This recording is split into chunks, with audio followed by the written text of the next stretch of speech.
Israeli फौज में Hamas का खौफ, हजारों भागे गाजा छोड़कर कोई कह रहा है 10,000 फौजी छोड़कर जाएंगे, कोई कह रहा है 15,000 फौजी छोड़कर जाएंगे गाजा। इजरायली सेना यानी आईडीएफ ने गाजा में जमीनी सैन्य अभियान में शामिल हजारों सैनिकों को वापस बुलवाने का फैसला किया है।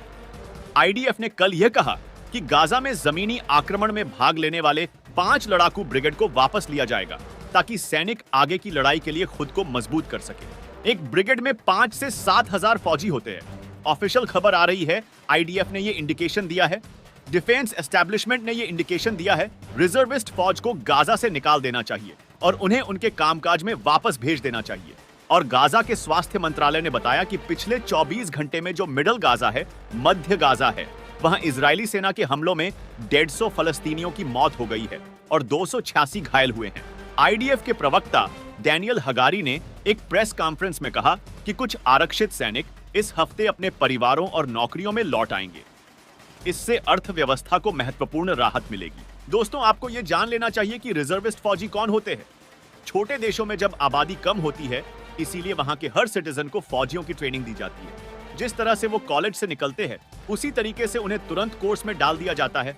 मिलिट्री ट्रेनिंग एकदम कंपलसरी रहती है, तो इन्हें कहा जाता है रिजर्वेशन फौज। ये लोग कंप्लीटली फुल टाइम फौजी नहीं होते हैं। हमास ने इतनी ताबड़तोड़ कार्यवाही की गाजा के अंदर इतने ज्यादा एम्बुश फैलाए कि पता नहीं चलता था कब किस बिल्डिंग के पीछे से निकल आए, कब किसी के कंधे पर आरपीजी लॉन्चर लेकर के निकल जाए, कब टैंक उड़ा दे, कब किस मलबे के नीचे मौजूद सुरंग से बाहर निकल जाए, कुछ नहीं कहा जा सकता था।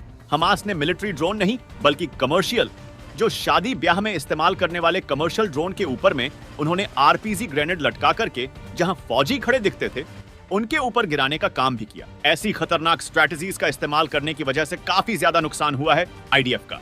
खतरनाक ड्रम में सस्ता explosive, diesel fertiliser, explosive material और छर्रे और sharp nails, metallic sharp nails डाल करके बैरल बम बनाना, उन्हें जमीन के नीचे दबा देना, वहां से कोई गुजरे तो उसे डेटोनेट कर देना। इस प्रकार के तरीकों का इस्तेमाल करने की वजह से आईडीएफ को काफी नुकसान हुआ है। हो सकता है कि वहां पर हमास के लड़ाकों के लिए रिजर्विस्ट फौजी एकदम आसान शिकार बन रहे हो, इसलिए उन्हें वहां से बाहर निकाला जा रहा है। और अब इंटरनेशनल दबाव भी अपने चरम पर है। यमन के यहूदियों पर भी कोई बड़ी कार्रवाई जर्मनी और ब्रिटेन मिलकर कर सकते हैं।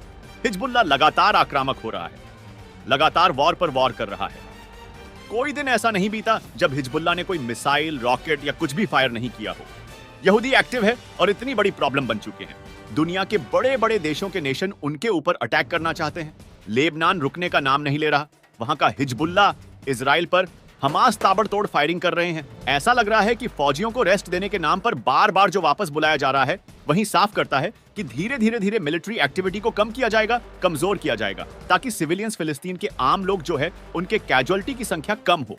अगर वो बढ़ती गई तो इंटरनेशनल दबाव बढ़ जाएगा इजराइल के ऊपर, तो उन्हें जंग तुरंत रोकनी पड़ जाएगी। इस बात को इजरायली सरकार अब समझ चुकी है। अगर अब बात करें इजरायली प्रधानमंत्री बेंजामिन नेतन्याहू की, तो उन्होंने कहा कि गाजा पट्टी और मिस्र के बीच की जो सीमा है, उस क्षेत्र में इजराइल के नियंत्रण में इसे होना चाहिए। उन्होंने भविष्यवाणी की थी कि फिलिस्तीनी क्षेत्र और अन्य क्षेत्र मोर्चों पर युद्ध कई और महीनों तक चलेगा। जब इजराइल ने गाजा के सत्तारूढ़ हमास इस्लामवादियों के खिलाफ अपने युद्ध के 13वें हफ्ते में प्रवेश किया, तो कब्जे वाले वेस्ट बैंक में हिंसा बढ़ गई और लेबनान, सीरिया, इराक और यमन में ईरान समर्थित समूहों द्वारा हमले किए गए। बेंजामिन नेतन्याहू ने एक प्रेस कॉन्फ्रेंस में यह भी कहा कि युद्ध अपने चरम पर है, हम सभी मोर्चों पर लड़ रहे हैं, जीत हासिल करने के लिए समय की आवश्यकता हमें होगी। और आईडीएफ चीफ ऑफ स्टाफ ने कहा कि युद्ध कई महीनों तक जारी रहेगा। वहीं गाजा में आपको याद होगा 7 अक्टूबर से अब तक इसराइली हमलों में कम से कम 21,672 लोग मारे गए हैं और 561 और करीब 165 लोग घायल हुए हैं। इजराइल पर हमास के हमले में मरने वालों की संख्या 1100 पहुंच गई है और संयुक्त राष्ट्र ने भी साफ तौर पर कहा है कि वहां पर मानवीय सहायता की बहुत ज्यादा जरूरत है। मदद पहुंचाई जा रही है, लेकिन वो नाकाफी साबित हो रही है।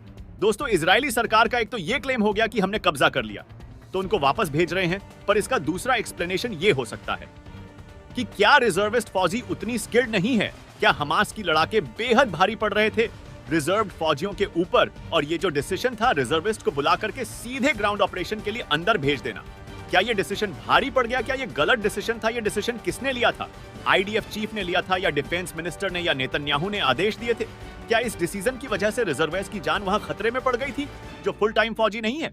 ये इजराइल हमास जंग, जिसमें इजराइल ने जरूरत से ज्यादा पावर का इस्तेमाल किया, नतीजतन आम जिंदगियां काफी चली गई है और जो जो चोट के निशान है ये दोनों साइड बहुत गहरे होंगे।